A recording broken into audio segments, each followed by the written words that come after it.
Hello viewers, welcome to Sri Medha academy. So ఈరోజు మనము group 1 point of వ్యూలో ఇండియన్ సోషల్ స్ట్రక్చర్, భారతీయ సమాజ నిర్మితి అనే అంశం గురించి చర్చించుకుంటాం. దీనికి సంబంధించి మనకు ప్రత్యేకంగా టీఎస్పిఎస్సికి సంబంధించి ప్రిలిమినరీ ఎగ్జామ్లో మొత్తానికి 1 నుంచి 13 సెక్షన్స్ ఉంటే అందులో మనము ఈ 10, 11, 12 సెక్షన్ అనేది 10, 11, 12 సెక్షన్. ఈ 10, 11, 12 సెక్షన్లో ప్రత్యేకంగా 12వ సెక్షన్ గురించి మన ప్యూర్ సొసైటీ పాయింట్ ఆఫ్ వ్యూలో చదువుకుంటాము. అదే 10వది అయితే policy of Telangana state. Sir, policies of Telangana state sociology కింద వస్తుందా అంటే అవును అని చెప్తాము. ఎలానో చెప్తాను. పాలసీస్ ఆఫ్ తెలంగాణ స్టేట్ వచ్చేసి policies of Telangana state and society culture heritage of Telangana. Society culture heritage of తెలంగాణకు సంబంధించిన, మరియు సోషల్ ఎక్స్క్లూజన్ అనేది సామాజిక అసమానతలు. అయితే దీనికి సంబంధించి ప్రిలిమ్స్ పాయింట్ ఆఫ్ వ్యూలో ప్రత్యేకంగా చాలామంది అడుగుతూ ఉంటారు. అయితే ప్రిలిమ్స్ పాయింట్ ఆఫ్ వ్యూ చదివేటప్పుడు మెయిన్స్తోని మిళితం చేసుకొని చదవడం ఎలా అని చెప్పేసి మనం డిస్కస్ చేసుకుందాం. ఎందుకంటే మీకు ఇప్పుడు సమయం తక్కువ ఉంది. అంటే వితిన్ 6 to 7 months లోపల ప్రిలిమినరీ అండ్ మెయిన్స్ కంప్లీట్ అయ్యి December 9 లోపల రిజల్ట్ ఇవ్వాలన్న ఉద్దేశంతో ప్రభుత్వం ఉంది. కావున మీరు మెయిన్స్ కమ్ ప్రిలిమ్స్ ఓరియంటేషన్లో చదవడం ప్రారంభిస్తే తప్పకుండా సక్సెస్ అనేది ఈజీగా అవుతారు. దీనికి సంబంధించి మరియు ఏముంది అంటే మన మెయిన్స్లో కూడా చెప్పేసి దానికి కంబైన్డ్గా ఏమున్నాయో ఒకసారి చెప్తాను. మరి మెయిన్స్లో కూడా మనకు పేపర్ 2 అనేది ఉంది. ఈ పేపర్ 2లో హిస్టరీ, పాలిటీ, సొసైటీ అనేది ఉంది. అందులో మన ఈ భారతీయ సమాజ నిర్మితి అనేది సెక్షన్ 3లో ఉంటుందమ్మా. సెక్షన్ 3. ఈ సెక్షన్ 3లో ఉన్న ఇది ఇండియన్ సోషల్ స్ట్రక్చర్ అనేది ఉంది. ఇండియన్ సోషల్ స్ట్రక్చర్ అందులో మొత్తానికి మనకు సెక్షన్ 3లో ఒక 5 స్పెషల్ 1, 2, 3, 4, 5 దీనిలో యావరేజ్గా ఒక్కొక్క దాని నుండి 10 మార్కులు అన్నా కానీ ఈ సెక్షన్ నుండి టోటల్గా 50 మార్క్స్ ఉంటుంది. 50 మార్క్స్. మరి ప్రిలిమ్స్లో 10 to ఓన్లీ సోషల్ ఎక్స్క్లూజన్కి సంబంధించి 10 మార్కులు ఎక్స్పెక్ట్ చేయొచ్చు. ఇవన్నీ కలుపుకొని చూస్తే మాత్రం 30 మార్క్స్ వస్తాయి. 10, 11, 12వ సెక్షన్ కలిపి చూస్తే మనకు 10 మార్కుల్లాగా 30 మార్క్స్ వచ్చే అవకాశం ఉంది. ఓకే, ప్రస్తుతానికి ఈ 10, 11 పక్కన పెడితే 12వ దాంట్లో ఏముంటుంది అని చెప్పేసి చూసి మరి ఇందులో ఇండియన్ సోషల్ స్ట్రక్చర్లో యూనిట్ 1లో ఏముంటుంది, ఇక్కడ సోషల్ ఎక్స్క్లూజన్లో ఏముంటుంది, వీటిని మనం రెండింటిని కలిపి చదువుకోవచ్చా? ఎస్, కలిపి చదువుకోవచ్చు. ఏ విధంగా అంటే ఒకసారి చూడండి. సో ఏమన్నాము, సోషల్ ఎక్స్క్లూజన్లో ఏముంది? సోషల్ ఎక్స్క్లూజన్ సామాజిక అసమానతలు అంటే ఏంటిది? సమాజంలో ఏదైనా ఒక ఆర్థిక, రాజకీయ మరియు సాంస్కృతిక కారణాల వల్ల కొందరు వ్యక్తులను నెట్టివేయడాన్ని సోషల్ ఎక్స్క్లూజన్ లేదా దగ్గరికి తీసుకోబడిన స్థితిని వెలివేయటాన్ని అని చెప్పేసి ఒక్కొక్కరి పాయింట్ ఆఫ్ వ్యూ ఒకరు చెప్పడం జరిగింది. రీన్ లెవోయిర్ అనే వ్యక్తి దీనికి సంబంధించి సోషల్ ఎక్స్క్లూజన్ అనే పదాన్ని వాడారు. అయితే ఈ సామాజిక బహిష్కరణ లేదా నెట్టివేతకు సంబంధించి మరియు మన ఈ సోషల్ ఎక్స్క్లూజన్ ప్రిలిమినరీలో ఏముంటుంది, మరి మెయిన్స్లో ఏముంది అని చెప్పేసి ఒక్కసారి చూద్దాం. దీంట్లో కంబైన్డ్గా ఉన్న ఏంటంటే ఎక్స్క్లూజన్ గురవుతున్న వాళ్ళు ఎవరు? విమెన్ కావచ్చు, children and weaker sections of the society, SC ST OBC, person with disability and old age persons, ఈ విధంగా ఉన్నారు. అయితే మన ఈ మెయిన్స్లోని యూనిట్ 1 కూడా ఏం చెప్తుందంటే సామాజిక నిర్మితిలోని సామాజిక సంస్థలలో భాగంగా సామాజిక సంస్థలు ఉండి మరి దాంట్లో ఏముంది, ఫస్ట్ యూనిట్లో ట్రైబల్ అండ్ విమెన్ కూడా ఉంది. ట్రైబల్ అండ్ విమెన్ అనేది కూడా ఇక్కడ ఉంది. ఇక్కడ ఎస్టీ ఉంది, ఇక్కడ విమెన్ ఉంది. సో వీళ్ళకి సంబంధించింది మనము ఇక్కడ కలిపి చదివేసుకుంటే బాగుంటుంది. ఓకేనా? మరి ఫస్ట్ యూనిట్ అనేది మన ప్రిలిమ్స్లో అవుతుంది, మెయిన్స్లో అవుతుంది. మరి 10వ సెక్షన్ 11వ సెక్షన్ మనం ఏమన్నాము ఇందాక చెప్పినాము, పాలసీస్ ఆఫ్ తెలంగాణ స్టేట్ అని చదువుకున్నప్పుడు నెక్స్ట్ దీంట్లో ఏమని చెప్పినాము, మహిళలకు సంబంధించిన పథకాలు ఇక్కడే కలిపి చెప్పుకుంటాం.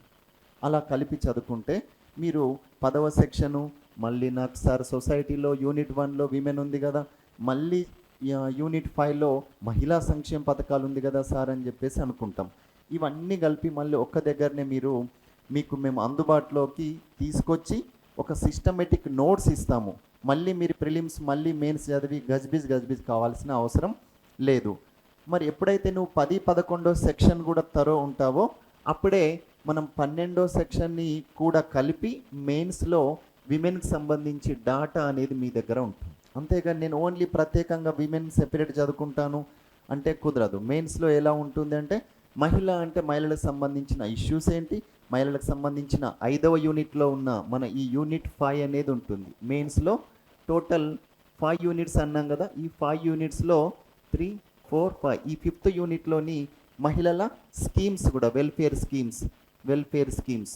ఎందుకంటే మనం ప్రతి ఆన్సర్ రాసేటప్పుడు మహిళలకు సంబంధించి ఒక ఆన్సర్ నేను రాస్తున్నాను అంటే మహిళలకు సంబంధించిన బ్యాక్గ్రౌండ్ ఏంటి, అసలు మహిళలకు సంబంధించిన ఇష్యూస్ ఏంటి, దానికోసం ఇష్యూస్ వెనకాల గల కారణాలేంటి, మరి ఇష్యూస్ని ట్యాకిల్ చేయడానికి ప్రభుత్వం తీసుకొచ్చిన విధానాలేంటి, సంక్షేమ పథకాలు ఏంటి అని చెప్పేసి నేను ఒక ఆర్గనైజ్డ్ వేలో మీ మైండ్లో ఉన్నప్పుడు ఎలాంటి క్వశ్చన్ ఇచ్చినా రాయగలుగుతారు.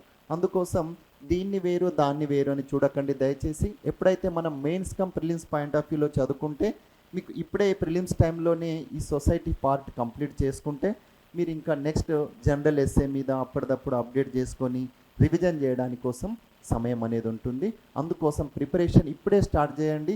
తప్పనిసరిగా మీకు ప్రిలిమ్స్ వచ్చిన తర్వాత కూడా మీ ఇన్ని సంవత్సరాల శ్రమ వృధా కావద్దంటే ఇప్పుడు మెయిన్స్ కమ్ ప్రిలిమ్స్ ఓరియంటేషన్లో చదవండి నాన్న, తప్పనిసరిగా సక్సెస్ అవుతాం. అండ్ ఇక్కడ కూడా ఏమన్నాం, ట్రైబల్ అన్నాం, ఇక్కడ కూడా ఎస్టీస్ అన్నాం. మరి ఎస్టీస్కి సంబంధించి ఇటీవల చూస్తే ఈరోజు మనం ది హిందూ పేపర్లో ఇప్పుడే చూశాను, సీఎం రేవంత్ రెడ్డి గారు ఏమన్నారు, అసలు ఎస్టీలకు సామాజిక హోదా ఇవ్వడంలో కాంగ్రెస్ ప్రభుత్వమే బంజారాలకు 1977 ఈ టైంలో ఏమిచ్చారు, ఎస్టీ హోదా ఇచ్చారన్నారు. అలాంటప్పుడు ఆ ఎస్టీ హోదాకు సంబంధించి మరి ఎస్టీలలో వర్గీకరణకు సంబంధించి ఏమైనా ఇష్యూస్ వస్తున్నాయా, మరి ఎస్టీలలో అభివృద్ధి కోసం ముఖ్యంగా పీవీటీజీల పర్టికులర్ వల్నరబుల్ ట్రైబల్ గ్రూప్ సంబంధించి మరి పిఎం జన్మాన్ అనే స్కీమ్ కూడా వచ్చింది. పిఎం జన్మాన్ అనే ఒక స్కీమ్ వచ్చేసింది కదా. మరి ఇట్లాంటి అన్నీ కలిపి మనం ఒక ఆర్గనైజ్డ్ వేలో ఒక లింక్తోని స్ట్రక్చరల్గా ఒక ఆన్సర్ రాయాల్సి ఉంటుంది. తెలంగాణలోని ట్రైబల్ పీపుల్ ఏంటి, తెలంగాణలోని పీవీటీజీలు ఏంటి, ఇది ఎక్స్పెక్టెడ్ ప్రశ్న అండి. పీవీటీజీల అభివృద్ధి కోసం ప్రభుత్వాలు చేస్తున్న కృషిలో భాగంగా మరియు తెలంగాణలోని గిరిజనుల స్థితిగతుల గురించి తెలియజేస్తూ పీవీటీజీల కోసం ప్రభుత్వం చేస్తున్న కృషి అన్నప్పుడు మనం ఇలాంటి క్వశ్చన్కి ఆన్సర్ రాయగలుగుతాం. అంతేగాని డ్రైగా చదవద్దు. తెలంగాణలో ట్రైబల్ పాపులేషన్ ఇంత ఉంది, ట్రైబల్ సంబంధించి బంజారాహిల్స్లో భవనం కట్టించారు, ఇలాంటివన్నీ మీరు ప్రిలిమ్స్లో చదువుకుంటారు. కానీ చదివేటప్పుడే మీరు ఒక కాన్సెప్ట్ ఓరియంటేషన్లో ఒక ఓవరాల్ ఒక హాలిస్టిక్ అప్రోచ్తోని 360 degrees యాంగిల్లో మనం ఒక హాలిస్టిక్ అప్రోచ్తోని చదువుకున్నప్పుడు మీకు అది ఈజీగా అవుతుంది. డ్రైగా చదువుకుంటే ఎప్పుడు కూడా మైండ్లో కూడా ఇరుక్కదు, అప్పటిదప్పుడే ఎగ్జామ్ మటుకు మాత్రమే మనకు వచ్చేస్తుంది. కానీ మెయిన్స్ లాంటి విషయాలలో ఒక ఫ్లోలో రాయాలి అంటే ఓవరాల్గా చదువుకుంటే బెటర్. ఓకే, దీనికి సంబంధించి మన దగ్గర మనము నోట్స్ కూడా ఇస్తూ ఏం చేస్తున్నామంటే ఆన్సర్ రైటింగ్ గురించి చెప్తూ అదే టైంలో మీకు ప్రిలిమ్స్ కమ్ మెయిన్స్లో యూజ్ అయ్యే విధంగా ఒకేసారి చెప్పేస్తాము. దీనివల్ల మీకు ప్రిలిమ్స్లో ఒక 10 నుంచి 30 మార్కులు. 30 మార్కులు ఎందుకు అంటున్నాం ప్రిలిమ్స్లో, ఈ policies of Telangana state, culture and heritage and also social exclusion plus ఇక్కడ 50 మార్కులు. ఒక 80 మార్కులు మీకు జస్ట్ ఒక 40 to 50 అవర్స్ కావచ్చు, ఎంత సమయం తీసుకుంటే అన్ని గంటలలో మీకు మేము అందించే ప్రయత్నం అనేది చేస్తున్నాము. ఈ అవకాశాన్ని మీరు తప్పనిసరిగా వినియోగించుకోవాలి. నెక్స్ట్ వచ్చేసి ఇండియన్ సోషల్ స్ట్రక్చర్ తర్వాత సోషల్ ఇష్యూస్ అనేది ఉంటుంది. ఈ సోషల్ ఇష్యూస్ చూస్తే అమ్మ మీకు ఆటోమేటిక్గా సోషల్ ఇష్యూస్ దేంట్లో యూనిట్ 2లో సోషల్ ఇష్యూస్ అనేటివి ఉంటాయి.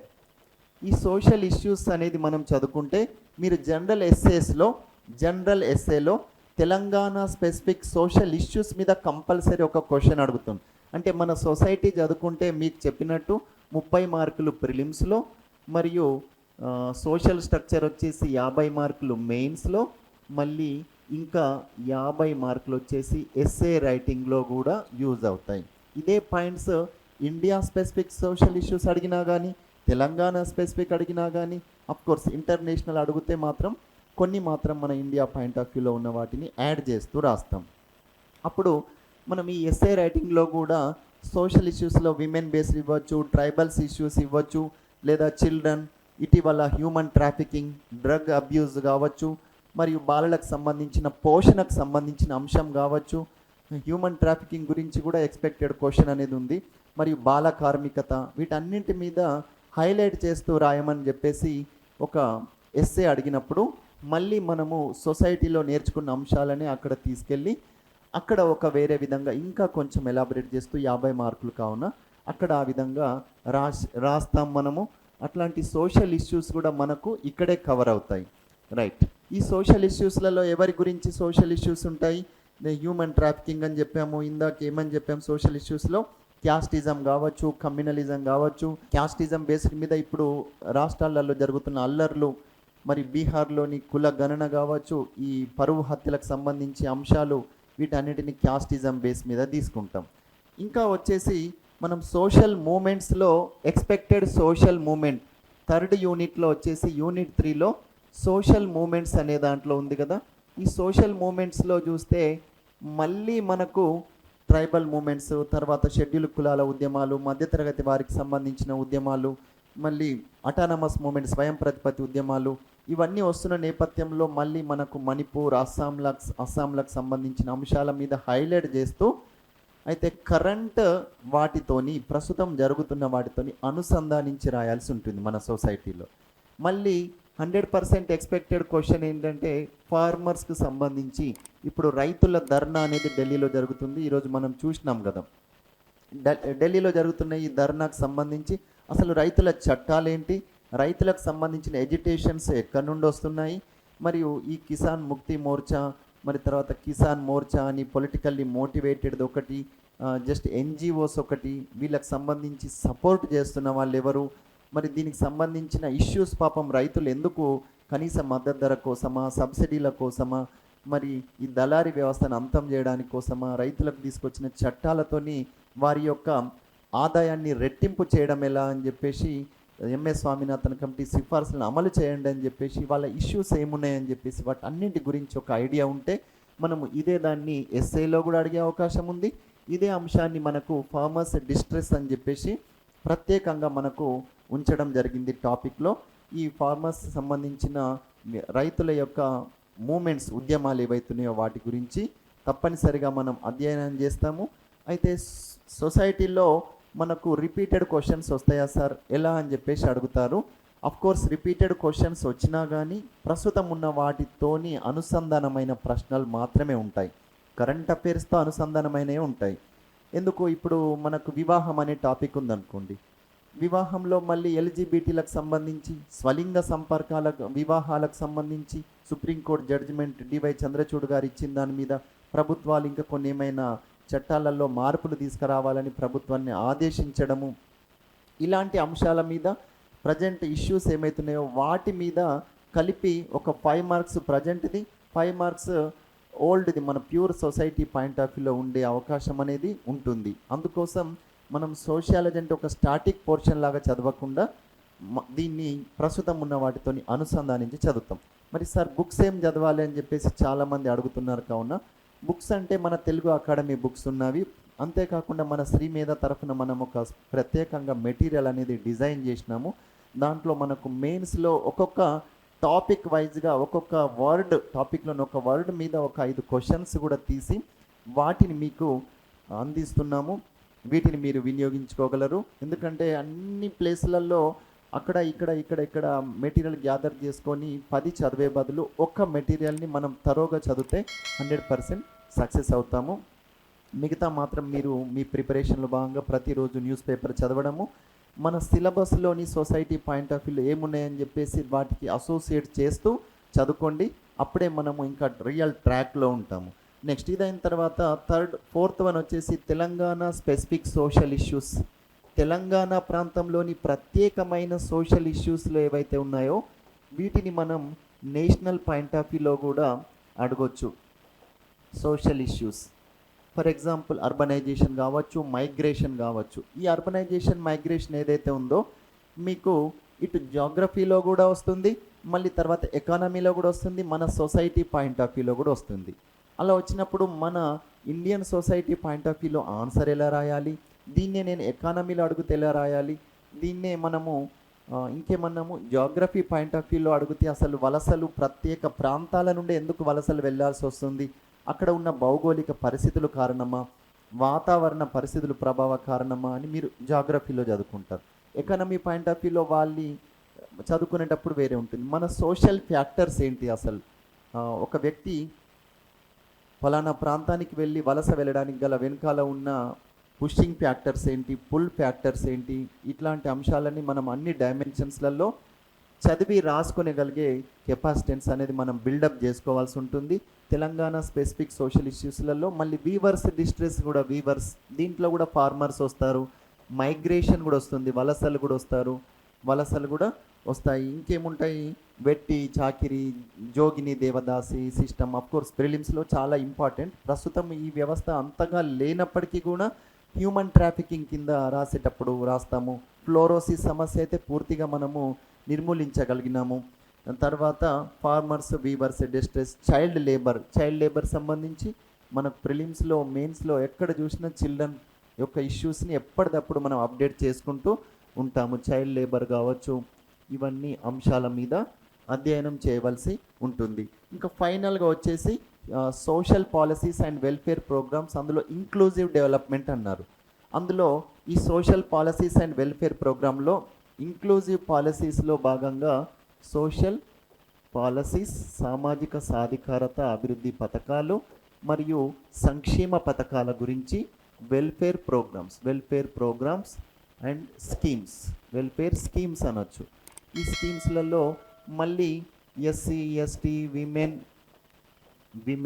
చిల్డ్రన్ వీళ్ళందరికీ సంబంధించిన సంక్షేమ పథకాలు మరియు వీరి యొక్క సమ్మిళిత అభివృద్ధి కోసం ఏం చేస్తున్నామని చెప్తూ వీటికి మనం సస్టైనబుల్ డెవలప్మెంట్ గోల్స్లో భాగంగా ప్రభుత్వాలు ఎలాంటి పాలసీలు, ఎలాంటి సంక్షేమ పథకాలు తీసుకొచ్చినాయి అనే దాని మీద మనం చదువుకుంటాము.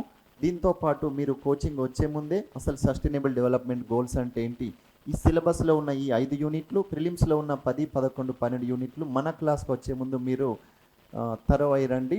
ఆన్లైన్ క్లాసులతో పాటు మీకు ఆఫ్లైన్ క్లాసెస్ కూడా ఇక్కడ అందుబాటులో ఉన్నాయి. వీటిని మీరు వినియోగించుకుంటారని ఆశిస్తూ థ్యాంక్ యూ.